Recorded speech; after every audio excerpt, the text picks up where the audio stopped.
순서 들어가겠습니다. 날씨는 차갑지만 그래도 따뜻한 뉴스를 전하고 정보를 전하는 정봉재 정치쇼. 자, 뉴스보다 떠오른 영화 이야기, 영화보다 떠오른 정치 이야기, 뉴스보다 영화 정치쇼 마침 영화 평론가. 오, 똥치는 영화 평론가. 아싸 가오리 짠. 짠까지 점점 늘어가고 있어요. 네. 자, 방금 우리가 리드하면서 기사 소식 전해드린 거 보셨죠? 네. CCTV 보셨어요?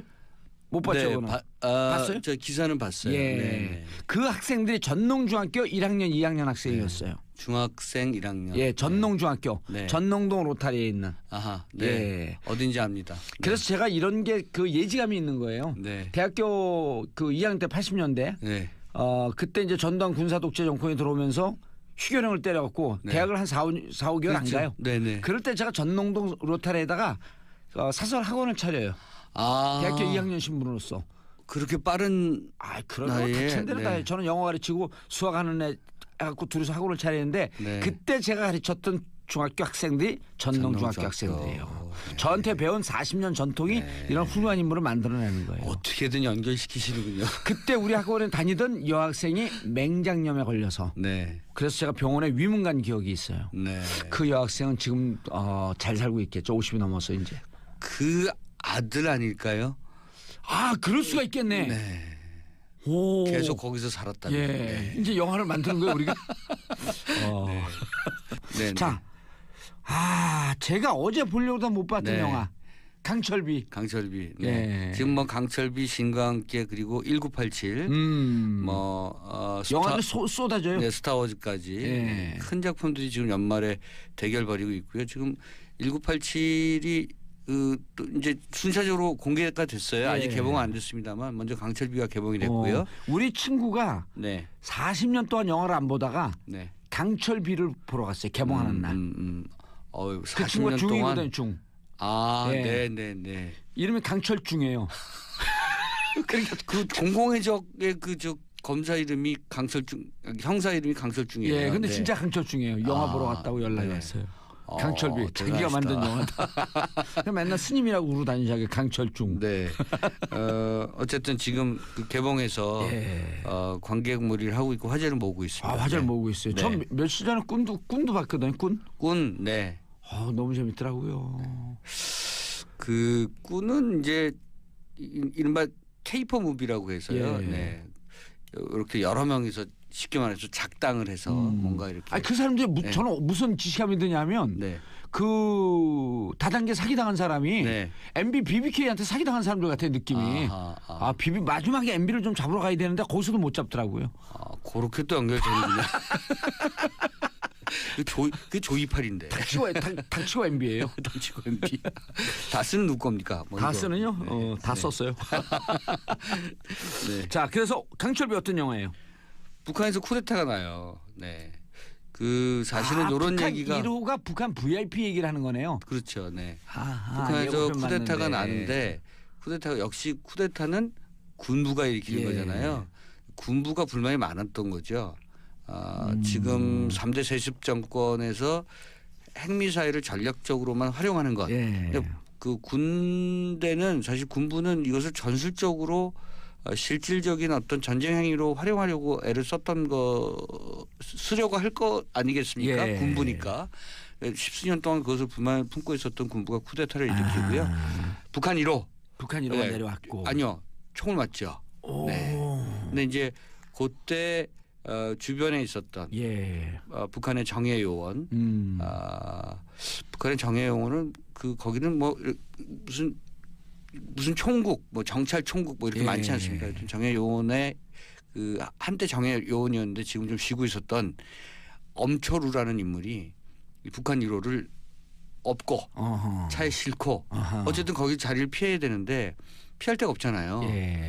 그 쿠데타군의 공격을 피해서 도망가는 그 길이 휴전선을 넘습니다. 야, 영화의 기시감이라고 하는 게 이 영화는 이미 북한군 귀순한 총맞고 귀순한 그 병사 이전에 만들어졌잖아요. 네, 그렇죠. 네. 마치 그런 상황을 예견이라도 했듯이. 네, 그렇죠. 근데 이제 여기에 더 어마어마한 일은 북한 1호가 총을 맞은 상태에서 남한에 있는 거죠. 의식불명 상태로. 네.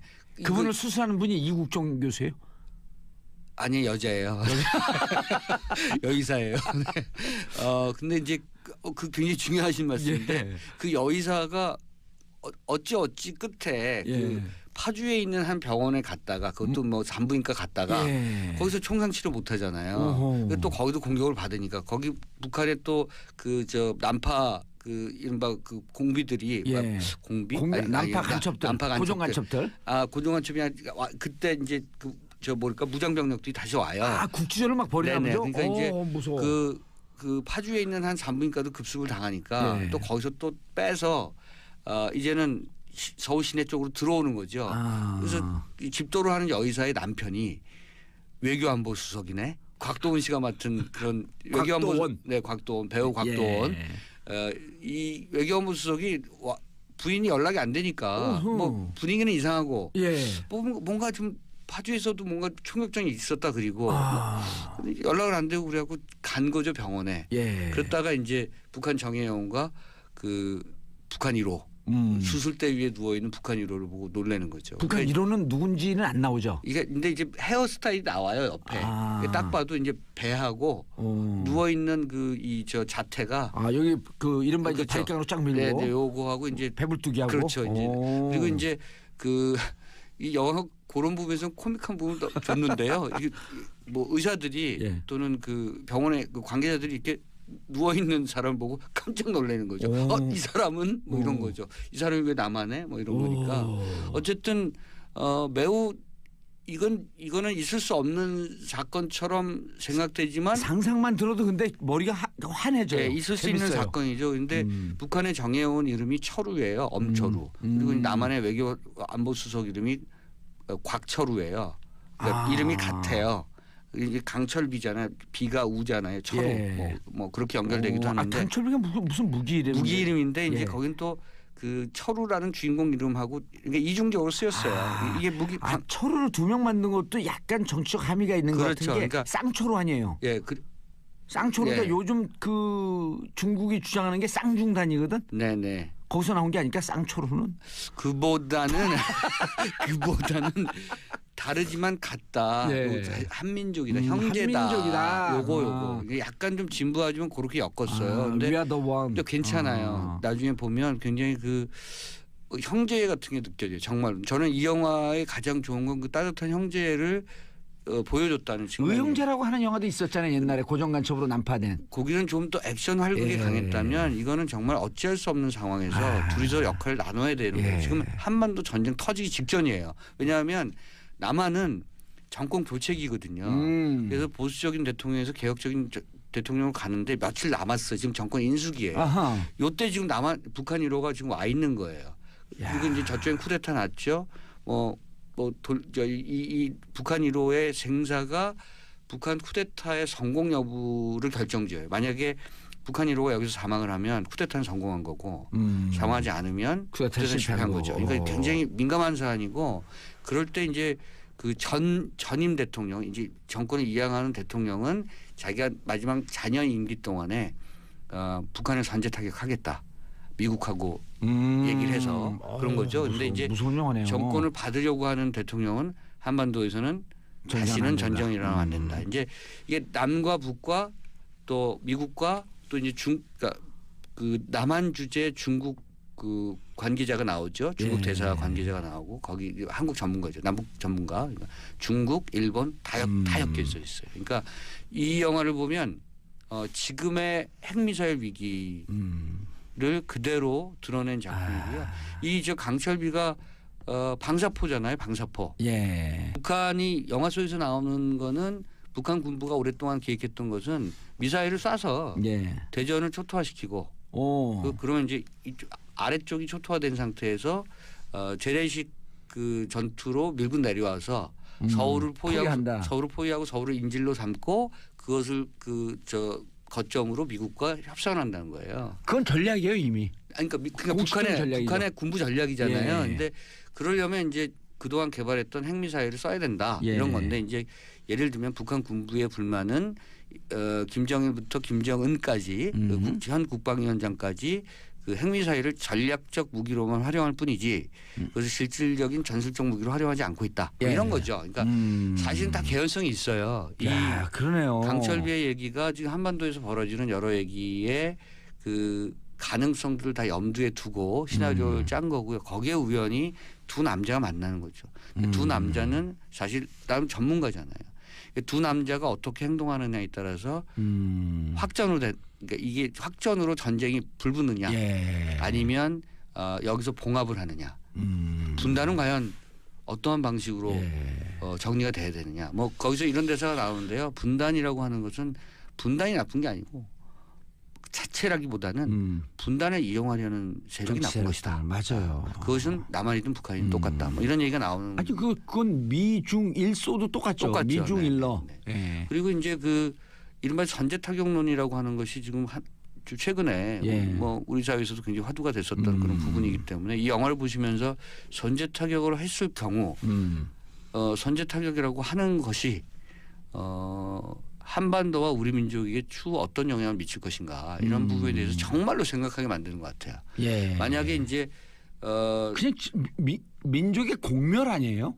그렇잖아요. 그런데 그 양우석 감독의 생각은 그런 문제가 일반 대중들, 그러니까 특히 젊은 세대들에게 아주 피부에 체감이 별로 안 되고 있다고 생각했던 것 같아요. 그래서 이런 문제를 영화를 통해서 굉장히 강하게 부각시키고 있고요. 다만 제가 결론을 좀 말씀드릴 수는 없는데 양우석 감독의 정치적 시선엔 또 약간의 모호성과 약간의 위험성은 있다고 생각해요. 선제 타격이 가능할 수도 있겠다. 보다는 뭐 예컨대 남한에도 전술핵을 들어와야 되는 거 뭐 아닌가? 일정하게 유지해야 되는 뭐 이런 등등의 논의 구조를 그런 이 안에 생각하는 사람들 넣었죠. 많으니까. 네, 그렇죠. 그러니까 근데 양우석 감독은 과연 어느 쪽이냐 어떤 생각이냐는 그 영화 속에서 비교적 좀 모호하게 처리되기도 하고요. 예. 물론 그 신임 대통령의 그 대사를 통해서 원래 하나는 둘이 아니라 다시 하나가 돼야 된다 뭐 이런 뭐 예컨대 빌리 브란트의 얘기를 포함해서 한반도에서 더 이상의 전쟁은 안 된다는 그런 명언을 계속해서 명제를 계속해서 던지긴 하지만 핵 문제와 관련된 또 핵무장과 관련된 그리고 동북아 정세에 있어서의 남과 북이 핵을 어떻게 보유하느냐 그렇지 않느냐에 대한 문제에 대해서는 좀 논쟁적인 측면들을 좀 제시하고 있긴 합니다. 예. 그런데 진짜 이게 이제 그 약간 한반도의 선제 타격이나 대북 선제 타격에 대해서 한미 문제 전문으로 하는 네. 청와대 외교안보 속의 자문위원 교수가 있는데 문정인 아니 말고요. 네. 그 젊은 교수인데 네.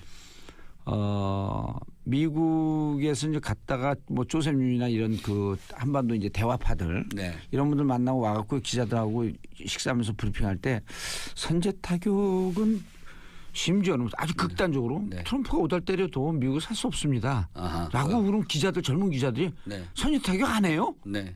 이런 실망하듯이 물어본다는 거예요. 그래서 교수가 그러니까 한국의 그 기자들이 한국 기자들이 왜 선제 타격을 안 해요? 이렇게 실망하듯이 물어본다. 예, 그러면서 선제 타격이라고 하는 것이 갖고 있는 이 공포스럽고 위험한 상황에 대해서 네. 체감을 잘 못하는 것 같다.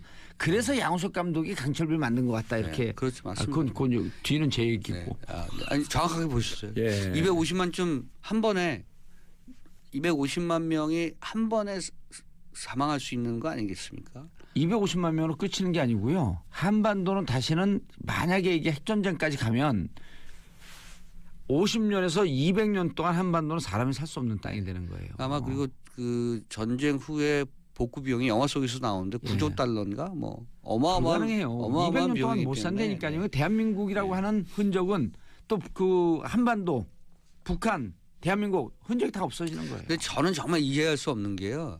그 전쟁을 겪으신 세대 분들 중에서 제가 뭐 이거 공격적으로 말씀드린 건 아닙니다만 전쟁을 겪으신 분들에서 오히려 예.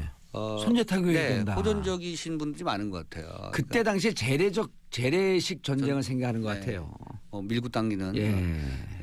저는 사실은 뭐 영화를 통해서 그런 특히 중동 지역에서의 어떤 전투 과정이라 또 뭐 여러 가지 국제 뉴스를 통해서 봤습니다만 어쨌든 한반도에서 전쟁은 안 되는 거죠. 안 되는 거죠. 네. 강철비는 그것을 막으려고 하는 두 남자의 그 고군분투와 그 눈물겨운 사투 그리고 북에서 내려온 초루는 그 정우성 씨가 맡았죠. 정우성 네. 씨가 북한 사투리 쓰죠. 네. 오, 정우성 씨가 살짝 뭐 뒷사는 건 아니지만 연기력이 조금 아니에요. 떨어지는 지 뭐, 보이는데 이번에는 뭐 굉장히 그 정우성 씨는 자신의 외모를 딛고 예. 연기파 배우로 거듭나려고 노력하는 그런 저는 배우로 생각하고 요즘 연기가 있습니다. 좋아졌어요. 마담 뺑덕 같은 영화 정말 좋았거든요. 제가 그 네. 얘기 하려고 그랬어요. 네. 네. 아니 연기력이 요즘 좋아졌다. 그리고 예고편을 봐도 표정 연기, 눈빛 연기 그 전에 이렇게 하고 표정이 없이 말만 하는 스타일이었었는데 많이 좋아졌더라고요. 그 곽도원 씨가 워낙 또 연기를 잘하고요. 예. 네. 둘은 사실 아수라에서 한번 붙었었거든요. 아 맞아요. 그 호흡이 맞아요. 아주 뭐랄까 찰떡같이 잘 붙어요 이번에도. 근데 아수라 저는 끔찍했어. 이 영화 뒤에는 많이 슬픕니다. 그래서 그 세대별로 이 영화의 뒷부분을 보는 감성이 좀 다르겠습니다만 어쨌든 말씀드린 것처럼 두 남자의 그 고군분투와 그 우정 어린 예. 그리고 서로가 서로의 입장에서 일을 해결할 수밖에 없는 그 처지 이런 것들이 다시 한번 분단의 상황을 다시 한번 보여주는 예. 사례고요. 저는 강철비가 아마 연말에 그 굉장히 유의미하게 예. 우리 사회에 여러 가지 화두를 던질 작품이다 이렇게 생각하고 있고요. 아마도 그 이후에 개봉될 이제 다음 주에 개봉되죠. 그래서 장준환 감독의 1987, 1987. 박통철에서 이한열까지 예. 네. 그 총정리한 네. 지금 뭐 그 다큐 영화예요? 아니에요. 아니에요? 네, 그 영화인데 1987은 87 6월 항쟁 때 아니에요? 그렇죠. 예. 네. 근데 직선제 개헌 투쟁을 하다가 네, 네. 그 와중에 이한열 네. 이한열 열사가 억울하게 그 최루탄 맞아서 죽임을 당하고 네네. 그로부터 6월 항쟁이 일어나면서 네. 간선제 개헌에서 직선제 개헌으로 넘어가는. 근데 그 전에 이제 그 민주화 과정까지 예. 이렇게 다 축약해서 나오죠. 근데 그 아마도 지금까지 나온 그런 한국 그 현대 사회민주화의 과정을 예. 가장 드라마틱하게 보여준 작품이라는 저는 평가를 지금 받고 있고요. 예. 뭐 이런 표현이 좀 그렇습니다만 매우 어마어마한 화제를 모으고 있다. 그러니까 제가 봤을 때 연말에 예. 다시 한번 한국 사회의 정치적 그런 상황. 역사적 그런 화두를 던질 영화들이 지금 큰 작품들이 기다리고 있다 이렇게 생각하시면 될 것 같고요. 근데 제가 참 그 놀라운 게요. 지금 네. 이제 이 강철비 같은 경우는 변호인을 만들었던 양훈석 감독이고 1987년이라고 하는 당시 민주화 운동 과정을 그린 영화가 네. 만약 그 박근혜 대통령이 그대로 있었으면 정치적 상황이 엄혹해갖고 이런 영화가 과연 개봉될 수 있었을까? 요 영화로 극장에서부터 예를 들어서 촛불을 들지 않았을까 저는 그런 생각입니다. 그런데 근데 저는 어떻게 감독들은 그런 네. 정치적 상황이 2년 이렇게 전부터 2년 전서부터 퍼질 걸 예견하고 그런 이런 걸- 의지도 작동했던 거죠. 의지도. 그러니까, 네. 이런 영화를 통해서 좀 바꾸고 싶다. 어쩌면 이런 두 편의 영화를 생각하면 지금 나오는 영화들을 생각하면 흔히 얘기하는 적폐청산은 영화가 먼저 시도하고 있다고 생각할 수도 있습니다. 그렇게 적폐청산하고 한 편의 영화가 네. 훨씬 더 중요해요. 피로감 느낀다고 하는데 사실은 영화를 보면서 그 많은 관객들은 그렇지 역사는 저렇게 정리돼야 된다 이렇게 생각하고 있을 수도 있습니다. 네. 그래서 이런 상황을 미리 내다보거나 예지력 있는 감독들이 많은데 그 예지력 있는 상황을 갖고 있으면 영화를 만들어야 된다. 그래서 제가 검찰 개혁의 필요성을 네. 보여줄 수 있는 영화를 지금 제작하고 있어요. 네, 알고 있습니다. 제작하고 있는 건 아니고 네. 제작 생각하고 있어요. 네. 근데 잘 진행되고 있습니다. 시나리오부터 좀 시나리오 네. 작가가 붙었어요. 네네. 붙어갖고 지금 작업을 하고 있는 기대가 중이고. 큽니다. 네. 뭐 기대가 클 만큼 결과도 클 거예요. 네. 저 살짝 지분 좀 좋아하게. 지분 파주 아니세요? 이건 정말 최악의 아재 개그였습니다. 그런데도 네. 웃겨요. 지분 파주. 지분을 좀 주시겠어요? 지분 파주죠. 네. 근데 강철비 그 올 여름에 그 우리 대한민국 영화가 대작이 없었잖아요. 그렇죠. 네. 그 어쩌면 이 올 작년에 큰 영화들 뭐 크게 성공했던 있었고요. 것에 비하면 뒤에 이제 범죄도시가 뭐 범죄도시가 좀 히트쳤고 네, 많이 히트쳤고요. 요즘 꾼이 이제 한 400만 돌파하고 있고. 그렇죠. 네. 뭐랄까 이렇게 묵직한 주제의 대작이 지금 연말에 좀 쏟아져 나오고 있는. 예전부터 기대를 하고 있었죠. 작년부터. 네, 1987과 강철빈 기대하고 있었던 작품입니다. 그 두 개의 영화를 가져오셨는데 그리고 이 영화를 보면서 감독들이 사회 변화상에 대한 기대, 그다음에 사회가 이렇게 변할 것이다라고 하는 것에 대한 예지감. 그런 게 또 그 쏠쏠하게 아주 보는 재미예요. 대중과 그리고 같이 동일화 시켜 나가는 거죠. 영화가 갖고 있는 뭐랄까 사회적 변화의 동력의 한 부분이라고 생각합니다. 자, 돌발 질문. 강철비. 네. 몇만 예상하세요? 이거 굉장히 어려운데. 19금인가요? 아니죠. 15인가요? 15죠. 15. 15. 그러면 이제 좀 시장 넓어졌고. 이거 굉장히 위험한 건데요. 저는 괜찮아요. 어쨌든 600만 정도는 무사하게 가지 않을까. PP 포인트는 몇 명이에요?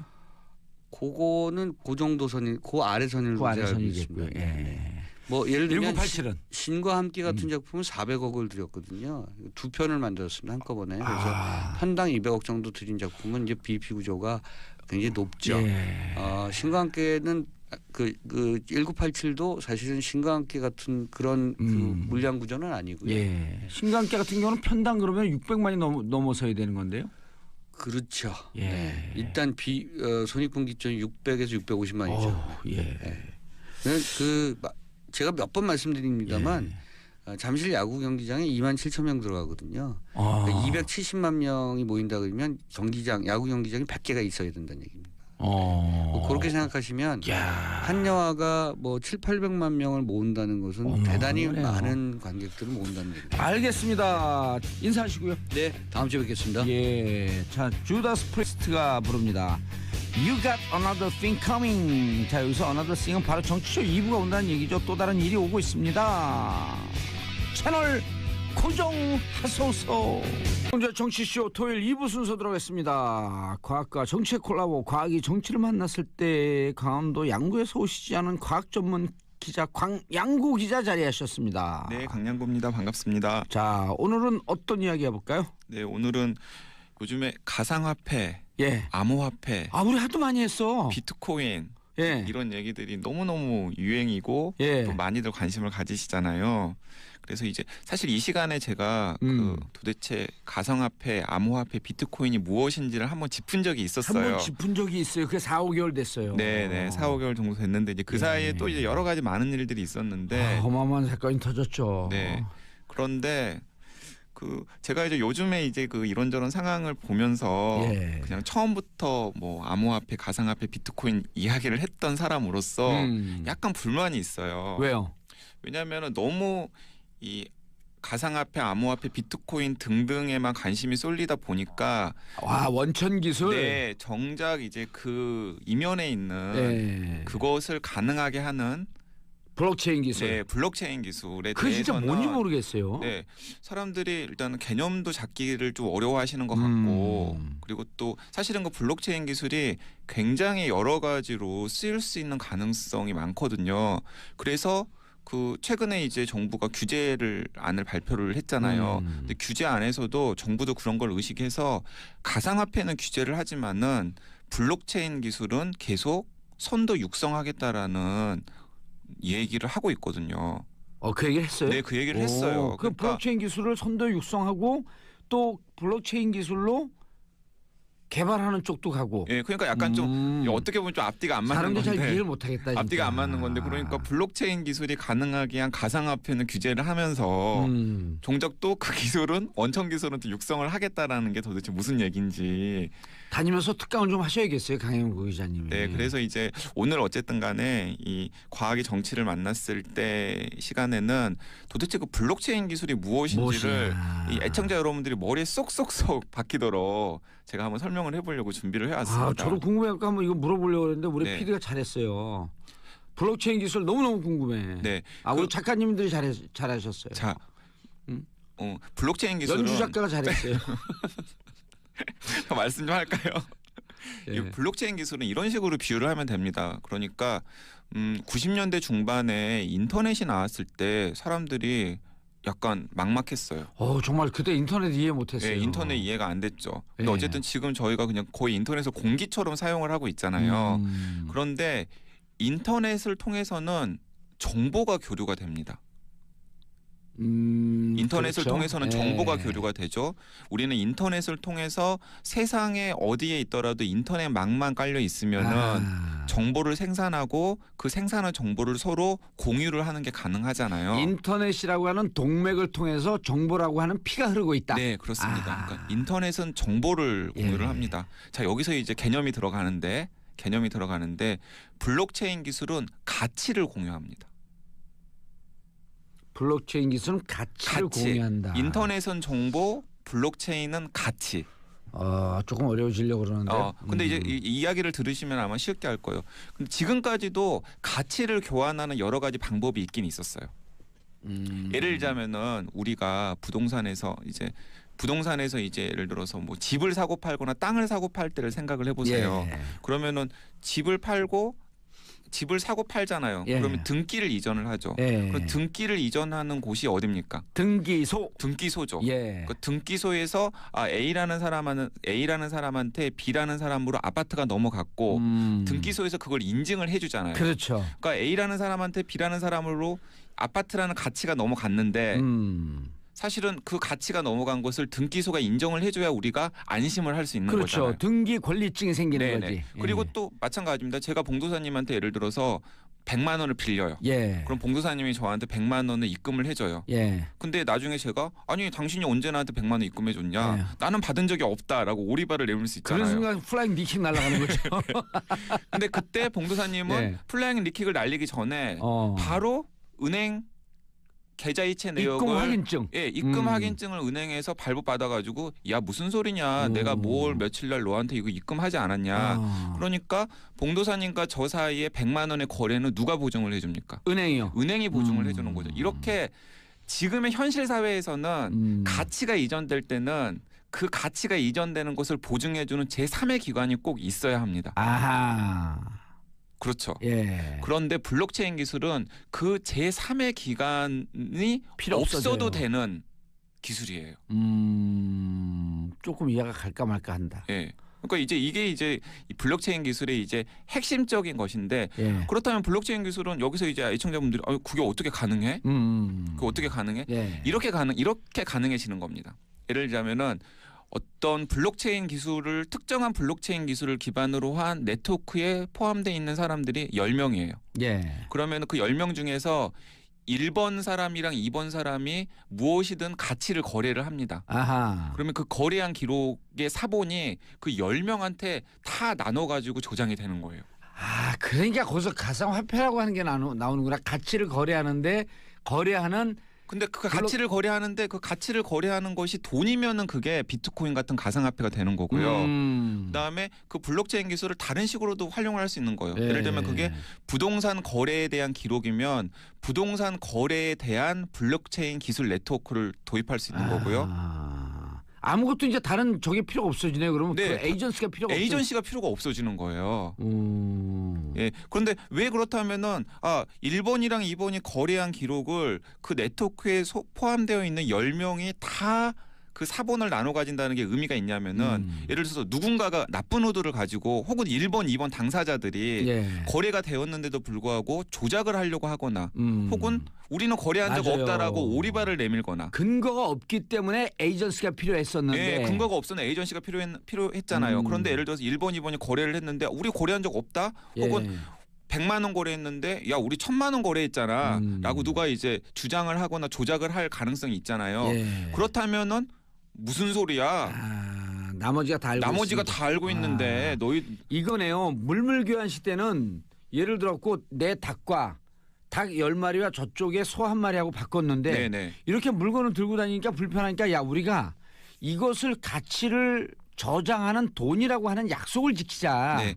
근데 그것이 돈이라고 하는 가치를 저장했다라는 걸 누가 보증을 해줘야 되느냐? 은행에서 해줘야 되는 거죠. 은행에서 보증을 해줘야 되는 거죠. 아무나 화폐를 만들 수 네. 없으니까. 그리고 이제 처음에는 은행이었다가 그게 이제 은행들이 힘이 세지고 국가가 자꾸 컨트롤을 하기 힘들어지니까 이제 국민국가 시대가 되면서 이제 그 역할을 이제 국가의 기반을 둔 중앙은행이 네, 하게 된 했고. 거잖아요. 네. 근데 이제 가상화폐는 그런 제3의 보증 기관이 필요가 없는 거예요. 왜냐하면은- 블록체인 기술은 직접 가치 거래를 하고 가치 거래를 하는 흔적이 여기에 가입해 있는 모든 사람의 사람에게- 네트워크에 다 사본이 저장되어 있기 때문에 그러니까 그러면서 그것을 기록이 순간순간 끊기면서 저장된다라고 블록체인이다라고 하는 표현을 쓰는 건가요? 그 가치들이 저장이 되는 공간이 블록이에요. 네. 예, 그리고 그 블록이 그 가치의 정보량이 늘어나면 늘어날수록 그 블록이 늘어나야 되잖아요. 그 블록이 사설처럼 계속 늘어난다 그래서 이걸 블록체인 기술이라고 하는 거예요. 아니 여기하고 똑같이 적용되진 않는데 네. 이게 이제 그 미디어도 제3의 미디어 시대가 열리면서 팟캐스트라고 하는 게 생겼잖아요. 네, 그렇죠. 그전에는 방송을 내가 할라 치면 내가 방송국에 고용이 돼서 네. 이런 스튜디오를 빌리고 여기 스튜디오에서 녹음을 해서 방송 송신 시설이 있고 수신 시설이 있는 상태에서 그게 에이전시였거든요. 네, 네. 그 에이전시를 통해서 수신자에게 전달이 되는데 네. 팟캐스트는 내가 녹음을 했고 어딘가에 블록에 넣어놓으면 네. 누군가 가서 그걸 꺼내고 듣는 거거든요. 자, 제가 그래서 조금 유사하죠. 제가 이래서 봉도사님을 좋아하는데 봉도사님이 굉장히 제가 보기에는 스마트한 정치인이에요. 아 그래요? 왜냐하면은 블록체인으로 좀 재미 좀 볼까 그럼? 이 블록체인 기술을 이용해서 네. 할 수 있는 게 여러 가지가 있는데요. 네. 그 중에 하나가 바로 컨텐츠 유통의 혁신을 가져올 수가 있어요. 아 소름 내가 이렇게 훌륭한 사람이었다니. 예를 들자면 지금도 그렇습니다. 지금도 예를 들어서 예. 지금 예전에는 방송국이 독점하던 방송을 예. 사실은 뭐 유튜브라던가 아니면 팟캐스트 그러네요. 등등이 가지고 왔잖아요. 그런데도 유튜브라는 플랫폼 또 있어야 돼. 혹은 뭐 예를 들어서 뭐 팟캐스트를 공급하는 뭐 팟빵 아이튠스라든지 같은 아이튠스 예. 팟빵 같은 플랫폼이 필요하잖아요. 예. 그리고 이제 그 플랫폼 기업들은 팟캐스트를 유통을 시키면서 중간에서 돈을 벌죠. 광고를 통해서 돈을 벌죠. 예. 그런데 예를 들어서 블록체인 기술에 기반을 둔 동영상 유통 네트워크가 만들어진다면은 예. 그 동영상 네트워크에 가입되어 있는 사람들은 중간 매개자 없이도 예. 그 블록에다가 동영상을 넣어가지고 서로 공유를 하고 거기에 대해서 뭔가 대가를 지불하는 식으로 할 수가 있는 거예요. 야 그럼 우리 지금 제가 얘기한 게 팟빵이나 아이튠스 이 시대를 또 뛰어넘는 거네. 그리고 진짜 그러면 최근에 등장한 블록체인 기술의 기반을 둔 언론도 등장을 했거든요.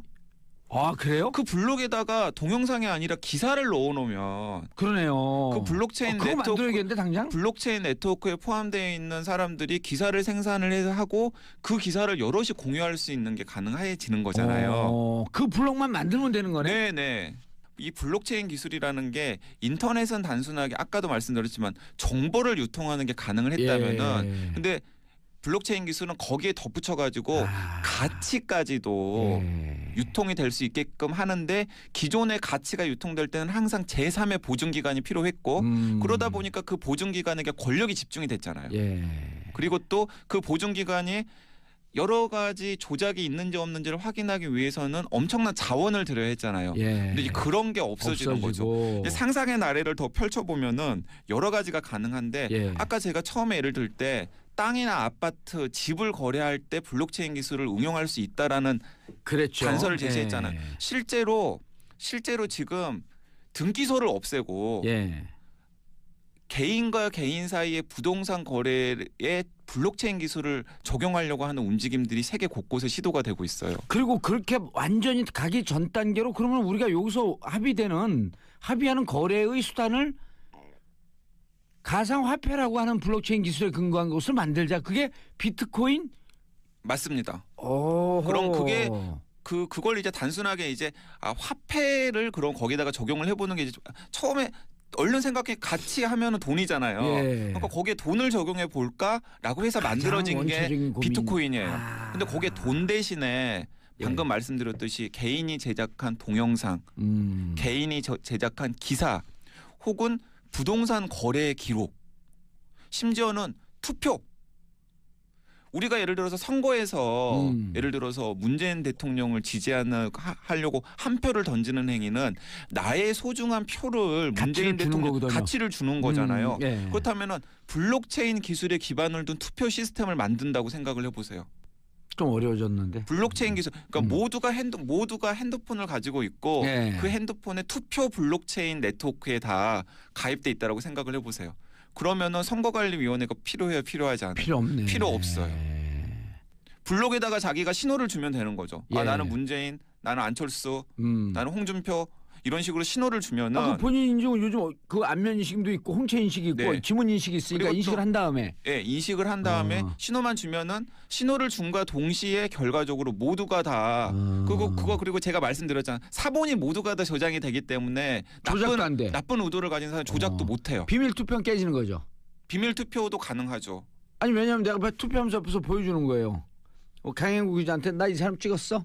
자기 누구 찍었어? 근데 아, 지금도 우리 싸우자. 견해가 틀리네. 싸우자. 타다닥 플라잉 니킥 지금도 투표한 다음에 누구한테 얘기는 할 수 있잖아요. 네. 근데 예를 들어서 그 블록체인 기술에다가 암호화 기법을 도입을 하면은 누구를 찍었는지를 숨기면서도 예를 들어서 결과는 집합을 할 수가 있다라는 거죠. 블록체인 기술로 모든 걸 다 가능하게 그러니까 하겠다. 블록체인 기술로 투표 시스템을 만들면 궁극의 조작이 불가능한 신뢰성이 굉장히 높아지면서도 비용은 하나도 안 드는 거의 안 드는 투표 시스템을 만들 수도 있고요. 그럼 중앙선거관리위원회 직원들이 없어지니 없어지죠. 그 사람 먹고 살기 힘드니까 전 국민들에게 기본 소득을 도입해서 200만 원씩 다 돈을 나눠주자. 그렇죠. 그리고 이제 그분들은 이제 다른 방식의 이제 고용 승계를 이제 해야 되겠죠. 그렇죠. 그리고 다른 어마어마한 거네 블록체인. 상상력을 계속 발휘하면은 개인 간의 전기를 사고 파는데도 블록체인 기술을 도입할 수가 있어요. 자, 문재인 대통령의 에너지 전환 얘기를 하잖아요. 예. 우리가 지금 해상 풍력 시작하거든요. 에너지 전환의 핵심은 재생 가능 에너지잖아요. 뭐 풍력이라든가 태양광 같은 재생 가능 에너지잖아요. 근데 풍력이나 태양광 같은 재생 가능 에너지의 가장 큰 문제는 뭐냐면 생산량이 들쭉날쭉해요. 맞아요. 어떨 때는 전기를 많이 생산하고 어떨 때는 전기를 조금 생산해요. 그러면 이런 게 가능하죠. 내가 필요한 양보다 전기를 많이 생산하면 많이 생산한 개인이 나한테 남은 전기를 다른 사람들한테 팔 수 있으면 손쉽게 팔 수 있으면 굉장히 좋은 일이 되는 거잖아요. 자, 블록체인 기술을 이용해서 에너지 거래 시스템을 만들면 A라는 집에 있는 태양광 시스템에서 생산한 전기 중에서 남은 전기를 B나 C라는 사람에게 쉽게 넘겨주고 그 넘겨준 기록이 전기를 거래하는 블록체인 네트워크에 또 다 남기 때문에 남고 그리고 준 전기는 비트코인으로 받고 뭐 그런 식으로 비트코인 혹은 뭐 다른 식의 어쨌든 간에 지불 수단으로 받고 그러면 한전 같은 기관이 중간에서 거강권 역할을 할 이유가 있습니까? 없습니까? 없어지죠. 없습니다. 한전 없애고 그 비용으로 다 또 무상 아파트 주고. 맞습니다. 그러니까 기술적으로만 안정적으로 만들어 놓으면은 지금 우리가 머릿속에 생각하는 거대한 제3의 인증을 하는 권력 기관들이 다 없어질 가능성이 생긴다는 거예요. 그러면 워렌 버핏 같은 경우가 비트코인은 투자 대상 아니다라고 지적하는 건 왜 그렇죠? 참 이게 답답한 게 아니 이게 이 사람 제가 보기엔 이거예요. 워렌 버핏은 기존 오프라인에서 어마어마한 기득권을 유지한 사람이기 때문에 가상 다시 제3의 기술로 넘어가는 걸 반대하는 거 아니에요? 제가 그렇게밖에 안 느껴지는데. 제가 재밌는 에피소드를 들었는데요. 한참 이제 미국에서 기술주 IT주가 뜰 때 빌 게이츠가 워런 버핏을 데리고 빌 게이츠 얼마나 바쁜 사람이에요. 7시간 동안 마이크로소프트, 구글, 애플 같은 기업이 얼마나 가치가 있는 기업인지에 대해서 설명을 해줬대요. 그러니까 워런 버핏이 잘 모르겠어 그냥 갔어요? 워런 버핏이 잘 모르겠어 하고 난 모르겠어 하고 그냥 간 거예요. 그건 내가 듣지도 않고 예상을 딱 맞추니까 지금 하는 게 뻔한 거예요. 그러니까 맞습니다. 그러니까 지금 제가 보기에는 이제 버핏과 게이츠가 이 가상화폐에 대해서 보는 시각이 완전히 다른데 왜 다르냐면은 이 비트코인이라는 단순한 가상화폐 하나가 지금 문제가 아니라 그 뒤에 있는 블록체인이라는 기술이 인터넷이 세상을 바꾸는 것처럼 세상을 바꿀 가능성이 있다라는 걸 빌 게이츠는 알기 때문에 야 이거 함부로 이렇게 손댈 게 아니다라고 생각을 하는 거고 워런 버핏 같은 분은 굉장히 돈을 많이 벌고 성공한 분이지만은 부동산이 있어야 돼 그분은. 이미 지나간 세대이신 거죠. 모르는 거예요. 세상이 어떻게 변할지에 대해서 관심도 없고.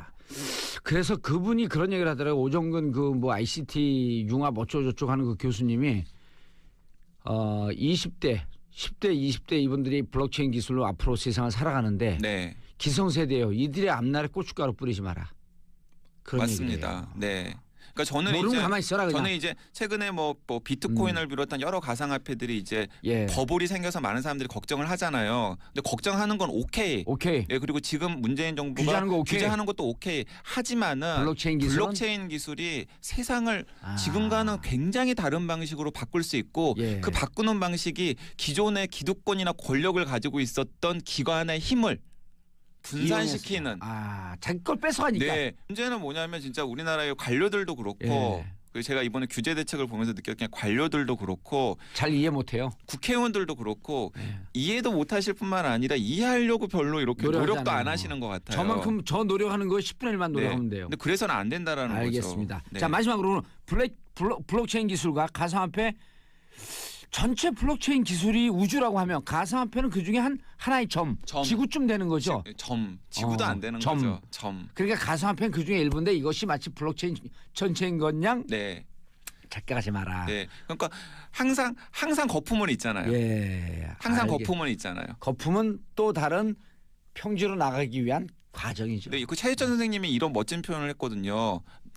그 넘쳐야 흐른다고. 그러니까 알겠습니다. 어쨌든 지금 저는 이 네. 블록체인 기술이 블록체인 기술. 처음에 등장을 해가지고 이 가상화폐 거품은 처음에 약간 그런 진통기인 것 같아요. 알겠습니다. 성장통을 앓고 있는 네, 중이다. 성장통을 앓고 있는 중이다. 알고 있습니다. 아니라 알겠습니다. 자, 지금까지 강양구 과학전문기자 함께하셨습니다. 감사합니다. 네, 감사합니다. 자, 저는 월요일 날 10시 5분 다시 돌아오겠습니다. 내일은 안 나와요. 출근 안 해 나. 월요일 날 돌아오겠습니다. 마지막으로 노래 듣고 가겠습니다. 크리스마스 별거 없어. 개그맨 김영철과 재하가 부릅니다. 그리고 저는 월요일 10시 5분에 다시 돌아오겠습니다. 평화를 사랑하는 대한민국 국민 여러분 감사합니다. 땡큐. 피스 코리아.